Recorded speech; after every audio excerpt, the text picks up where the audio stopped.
Hey everyone, Gordon here with another Tech Time with Gordon. Today I'm going to be talking about Wikipedia. So I'm going to explain what it is. I'm going to talk about its strengths for using it, what the weaknesses are. For those who aren't aware, there are a lot of issues in regards to fake entries. So we're going to talk about how to identify it, what to look for. So let's start talking about Wikipedia. What is Wikipedia anyway? For those that are not familiar with it, it is the world's largest encyclopedia online, created and maintained by a community of volunteer editors and publishers. It's so well used that it is considered the world's ninth most viewed website on the internet, and this was statistics pulled in 2020.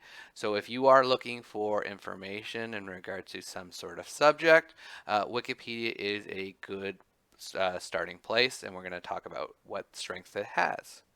Wikipedia, the strengths include it is completely free with information on millions of topics. The only downside is that you do require to have internet access in order to view them. It's constantly being updated, so if you are looking for the latest and greatest information, you will find it here. It is a good place to start your research, um, finding background information. You don't want to do an entire research project here, and I will tell you why in regards to some of the weaknesses that it has, but it is a great place to start to find background information. And the last but not least, it is each article does have its sources cited, so you can try to follow that trail to find maybe books that you can continue your research project with and better identify, where you are going with your project. When it comes down to the weaknesses of Wikipedia, the biggest one is anyone can create, edit, or delete Wikipedia articles. Because it is a community of volunteers and it's free, anyone can register for Wikipedia. This can lead, though, to people who will vandalize, uh, input fake information, or delete other people's articles, which can lead to confusion and potentially give you information that is false. Because of this, it's not considered scholarly. So because of that, if you are doing some kind of school project and you're only citing Wikipedia alone, you will fail. So when it comes down to using Wikipedia, you can use it for the beginning or your baseline of your project, to kind of get some basic information. But from there, you can use potentially some of the sourced information and spread out from there. So, you can use it at the beginning for kind of a baseline, but you should be looking at other articles or other information out there and studying those and not going by Wikipedia and Wikipedia alone. Information is constantly changing, so because there's so many volunteers, they're constantly adding to these articles. And now sometimes this is a good thing because it allows us to get the latest and greatest of news um, about whatever subject that we're looking for. Unfortunately, this can also lead to some misleading information that again can provide us fake information.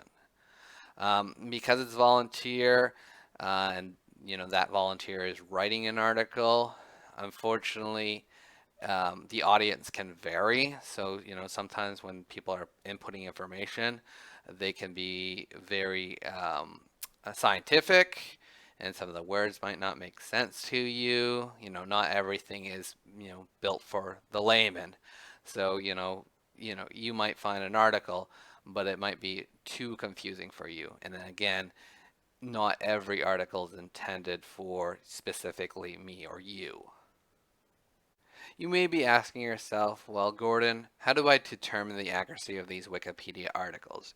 You have told us that, anyone can register, so how do I root out those that vandalize or create fake news to those articles that are 100% legit? Well, to do this, the first thing I would do is check the citation of the article. So basically, these citations are the reference information that is being used by the volunteers to create the article itself.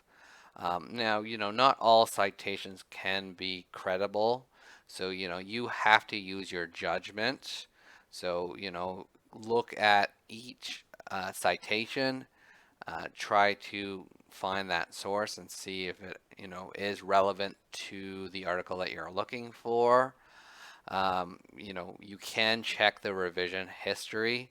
So each article will let you know exactly when information was changed and exactly what was changed.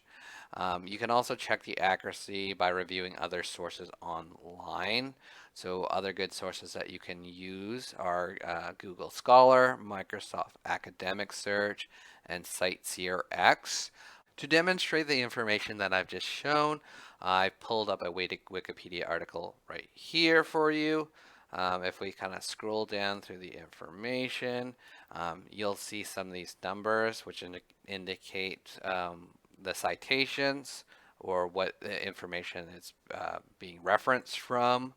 If I continue scrolling down to the very bottom, we've got those numbers again. So again, these are the citations. It also gives me reference information, so what books.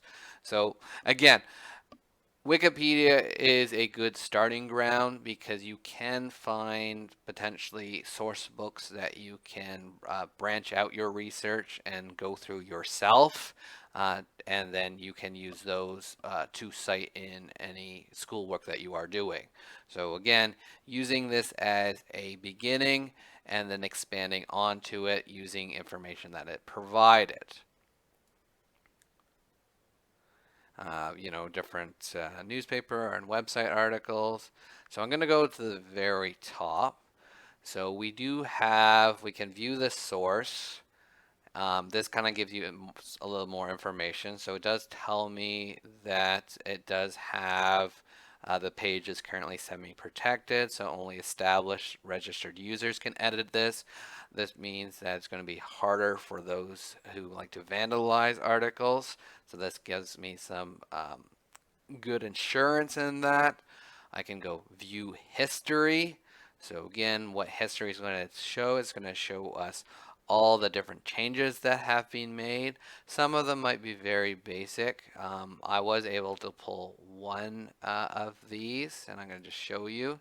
So this was one revision that was made on December 3rd, 2019, and I'm comparing the two sources. So if I compare the two sources, what this person has changed is an A to an and. So basically, he has gone through this one specific volunteer and he has made a few spelling changes. That's it. So he hasn't really changed anything regarding the article itself, rather more making sure that the grammar is correct. Um, and I can even, look at who made these changes. I can check, what contributions that he has made in the past. So I can kind of validate and make sure that if he is changing the article a lot, that, other changes that he's made to other articles are legit. So, I can feel better about using this Wikipedia article, knowing that one, again, it's secured. Two, it's got tons of references, and three, I can view its history. And looking at the history, not a huge amount of changes have been made that I would claim are false. So in conclusion, Wikipedia is a great online encyclopedia slash source of information that's out there. If you are doing school information or doing, heavy research projects, it is a great place to start off with to get some baseline information and figure out where to go where to go next. But you shouldn't rely on Wikipedia for your entire project. Just use it as a start and then go from there to find other online resources or other books that you should be checking out. When it comes down to identifying if it is legit or fake, you have to use your best judgment, go through that citation information, look at the history of the different updates that they have made, look at who's doing the changes, and get a feel for it whether or not you should be using it as a starting ground or referencing this information yourself.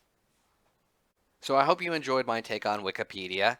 If you haven't seen any of my past videos, I would say check them out up here. If you haven't subscribed to our Collingwood Public Library YouTube channel, I'd definitely say subscribe so that you are up to date when we have new videos. Other than that, have a great day. Bye for now.